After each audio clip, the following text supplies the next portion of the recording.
Respect begins the moment you go quiet, not with fear, not with retreat, but with intentional stillness that arrives before you speak. This is not the silence that begs to be filled. It is not the awkward pause that makes people fidget. It is the kind that makes them think twice before they speak to you. Not out of intimidation but calculation. Niccolò Machiavelli understood this well. The world is rarely moved by good intentions or long speeches. It is moved by perception, by presence, by the psychological space you create when you say nothing. Most people talk too much. They over-explain. They defend what needs no defense. They fill every pause with noise. Noise is forgettable. Silence is not. When you stop speaking, people start listening. Not because your words had no value, but because now your silence does. Machiavelli saw it in politics and power. The more available you are, the less respect you hold. The more you explain, the less authority you carry. The more you react, the easier you are to control. When you go quiet, you disrupt the rhythm. People are used to access. They expect instant replies, constant validation. Remove it and they pause. They replay conversations in their heads. They wonder what changed. Carl Jung once wrote, "People don't show you who they are. They show you what they think will work." Silence forces them to reveal their assumptions. It shifts the power from their hands to yours. When you talk constantly, you reveal your strategy. You show your position. You give them a map to your reactions. And once they know how you think, they can provoke or manipulate you. But when you go still, you give them nothing. No reaction. No confession. No slip. And that is where presence lives. The kind that doesn't chase. Doesn't beg. Doesn't need approval. People do not respect what is predictable. They do not value what is easy to reach. They do not treasure what is always available. Constant explanation erodes power. It strips away mystery. And with mystery goes respect. Machiavelli advised rulers to keep part of themselves unreadable, not to hide in weakness but to remain untouchable. Power is not always in the loud, it is in the unpredictable. In relationships, constant access cheapens value. When you answer every message instantly, when you explain every feeling, you train others to expect it. Go quiet and your words gain weight. In business, the one who speaks least in a negotiation often wins. The one who talks most exposes needs, fears, and weaknesses. Silence holds the stronger position. Machiavelli said, "It is better to be feared than loved if you cannot be both." Here, fear is not hostility, it is uncertainty. It is the careful respect people give when they do not know your next move. Silence is one of the sharpest boundaries. It does not plead. It does not explain. It forces adjustment. The reason it is hard to stay silent is because silence creates space. And in that space we meet our own discomfort, our insecurity, our addiction to being heard and validated. We rush to fill the gap, to clarify, to be understood. But what if you didn't? What if you let the silence stand? Then something powerful happens. People begin to manage themselves around you. They choose words more carefully. They watch their tone. They ask instead of assume. You didn't raise your voice. You simply withdrew it. This is not manipulation. It is protection. Protection of your energy, your focus, your influence. You do not need to be everywhere to be remembered. You do not need to talk more to be understood. You need to master your silence. Respect is not built in visibility. It is built in selective presence. Words create noise. Silence creates gravity. The most dangerous person in the room is not the loudest. It is the one who says almost nothing yet shifts the entire room. Seneca once wrote, "Silence is a lesson learned through life's many sufferings." Silence cannot be twisted. It cannot be taken out of context. It forces others to speak first. When you speak less, people guess more. When you do not explain, they assume. When you pause, they reveal themselves. And the more they try to read you, the more you learn about them. Most fear quiet because it exposes them. But when you remove your reaction, they lose control. They start to question. They start to respect. Power is built in contrast. When everyone talks, the one who doesn't is remembered. When everyone reacts, the one who waits is respected. Respect begins when you stop proving and start withholding. When you use silence not as retreat but as strategy. The puppet reacts. The master waits.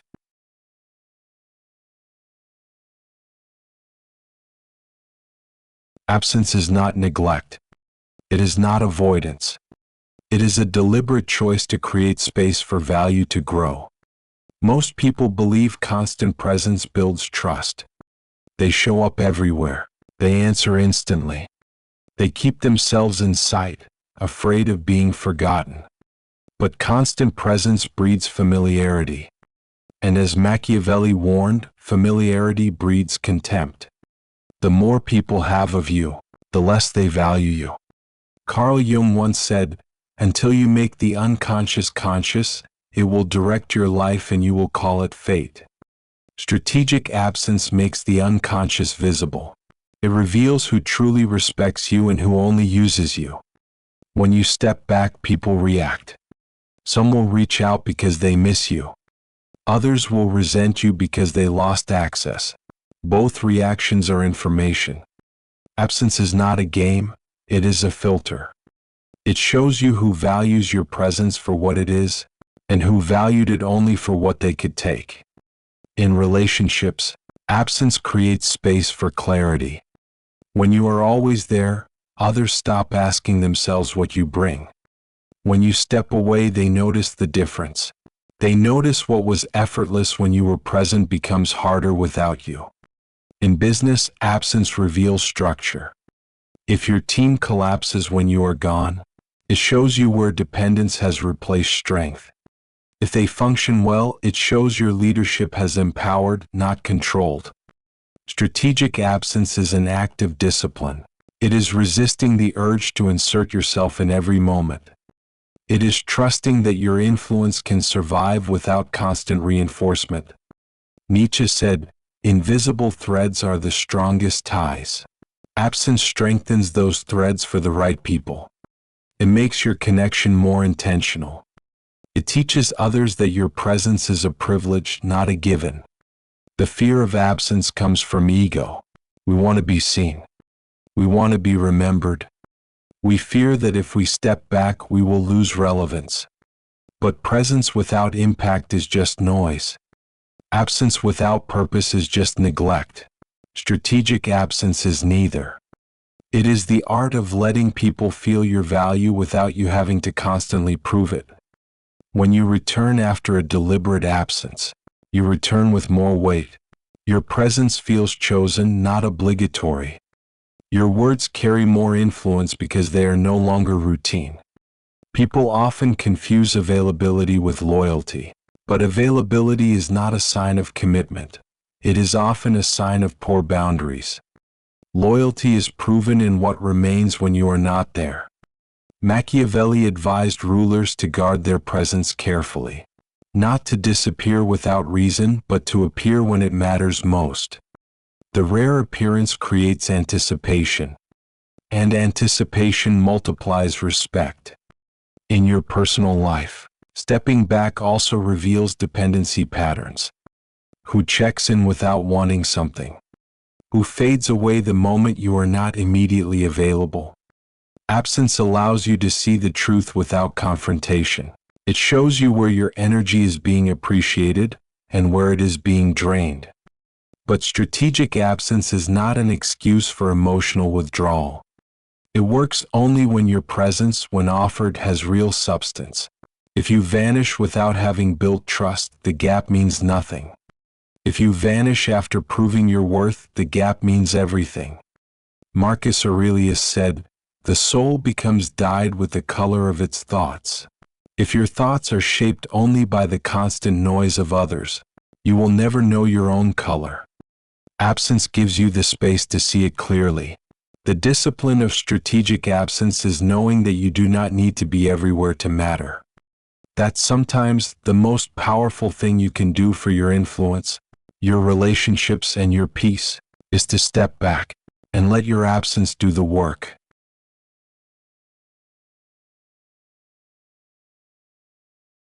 Words are power, but only when they are chosen. Most people speak to fill silence. They rush to respond. They defend themselves before they are attacked. They explain more than anyone asked. In doing so, they give away their advantage. They reveal their thoughts before they are ready. They make their inner world an open book to anyone willing to read. Carl Jung once said, "Knowing your own darkness is the best method for dealing with the darkness of other people." Measured words come from that knowing, from understanding what to share and what to keep. When you speak less, you hear more. You notice details in tone, timing, and choice of words. You catch the small slips others don't realize they've made. In negotiations, the person who talks most loses the most. They reveal what they need. They reveal what they fear. And once that is known, it can be used against them. Measured words are not about speaking in riddles. They are about speaking with intent. Every word must serve the purpose. Every sentence must earn its place. Machiavelli wrote, "The wise man does at once what the fool does finally." Measured words mean acting, verbally, at the right moment, not just when the pressure pushes you to. In conflict, restraint is more powerful than aggression. The one who shouts reveals their weakness. The one who stays calm controls the pace. They decide when the next move happens. When you speak with precision, your words carry more weight. People lean in to hear them. They remember them long after the conversation ends. Measured words also protect your boundaries. They stop you from overpromising.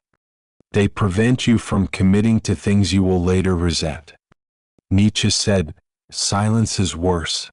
All truths that are kept silent become poisonous." This is why measured words are not the same as silence. They are truth delivered in a way that strengthens, rather than damages. You cannot be measured in speech if you are desperate to be understood. Desperation makes you over-explain. It makes you try to convince rather than simply state. When you are confident in your truth, you no longer need to wrap it in endless justification. You can leave it standing on its own.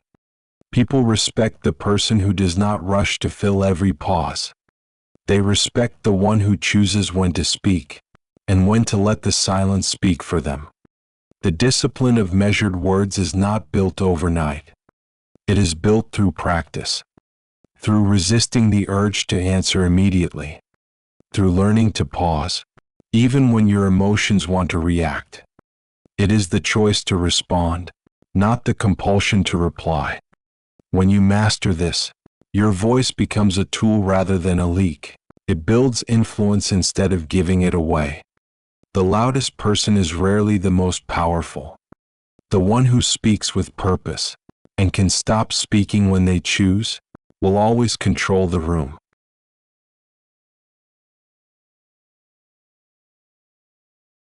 Presence is not about being seen. It is about being felt. Some people fill a room with their voice, yet leave no trace when they leave. Others say little, but the air shifts the moment they arrive. Controlled presence is deliberate. It is the choice to shape the room without owning every inch of it. Carl Jung once said, "Until you make the unconscious conscious, it will direct your life and you will call it fate." Controlled presence is the act of becoming conscious of your influence. It is understanding when your energy adds weight, and when it dilutes the moment. Most confuse presence with constant participation. They talk to stay relevant. They appear everywhere to avoid being forgotten. But this is noise, not influence. Machiavelli observed that leaders who appear too often invite familiarity, and familiarity erodes respect. The most respected leaders enter only when their presence changes the outcome. Controlled presence is a rhythm. It is not about withdrawal. It is about timing, about knowing when to step forward and when to let the space speak for you. In personal relationships, controlled presence is a boundary. It says, my time is valuable, my attention is earned, and my energy is not infinite. It also creates anticipation. If you are not always there, your presence becomes an event. People notice more. They listen more carefully. Nietzsche wrote, invisible threads are the strongest ties. Controlled presence is one of those threads. It creates connection without constant contact. It builds respect without constant performance. It is also a form of protection. When you are everywhere, you are exposed to everything, every opinion, every demand, every attempt to influence you. When you choose where to be, you choose what shapes you. In business, controlled presence keeps authority intact. The leader who weighs their words and chooses their moments commands more respect than the one who constantly interrupts. In conflict, it is even more powerful. If you are calm and deliberate, those expecting you to match their chaos will falter. They cannot fight what does not react. Controlled presence requires patience. You must resist the urge to prove yourself in every moment. You must trust that your worth is not tied to constant motion. It also requires awareness. Ask yourself, is my presence here adding value, or is it feeding my ego? Over time, this discipline builds gravity. When you do enter, people take note. They assume you bring significance. They listen because you have trained them to expect something worth hearing. Controlled presence is not about dominance. It is about precision. It is about entering a space knowing you can shift it, not because you demand it, but because your presence has been earned. Marcus Aurelius said, the happiness of your life depends upon the quality of your thoughts. And your thoughts depend on the quality of the spaces you choose to enter. Controlled presence is the art of choosing those spaces wisely and leaving them better than you found them.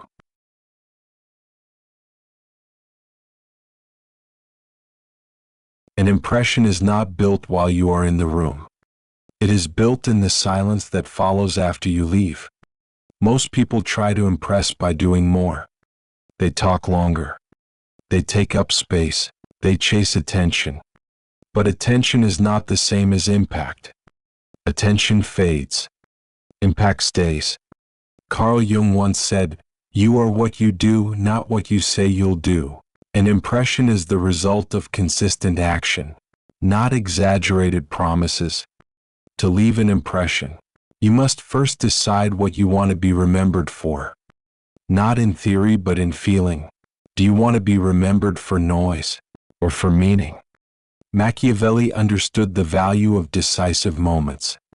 One clear, deliberate act can outweigh 100 scattered ones. A single statement, made at the right time, can define how you are remembered for years. An impression is not about showing everything you can do. It is about showing the right thing at the right time. It is knowing when to speak and when to let the silence hold your message. In conversation, this means leaving people with a thought they cannot shake. Not flattery, not empty agreement, but a truth that stays with them, a question that changes how they see the world. In work, it means letting results speak for themselves. Not reminding everyone how hard you tried, but letting the quality of what you deliver prove it. In relationships, it means leaving people better than you found them. Small acts, when genuine, can become impossible to forget. A word of encouragement at the right time can echo for years. Nietzsche said, the most common lie is the one we tell ourselves. If you pretend to be something you're not, your impression will fade. If you are real, it will last. Lasting impressions also require restraint. You don't need to correct every misunderstanding. You don't need to control how people speak of you. Your actions will tell the story for you. People remember how you made them feel more than what you said. They remember the confidence you carried into a room, the calm you held when others lost theirs, the clarity in your decisions. Controlled presence, strategic absence, and measured words all lead here. They ensure that when you do act, your action carries the weight of everything you chose not to do before. Some people seem unforgettable. It is not because they were always there. It is because when they were there, they stood for something rare: integrity, certainty, and authenticity. Marcus Aurelius once said, "Waste no more time arguing what a good man should be. Be one." The same is true for leaving an impression. Do not chase it. Live it. When you leave a room, let your presence remain in the tone of the conversation that follows. Let your words be repeated. Let your actions be referenced. Let your absence be noticed. The art of leaving an impression is not performance. It is the natural result of living with discipline, with awareness, and with purpose. And when you master it, you will not need to demand respect. It will follow you. It will outlast you.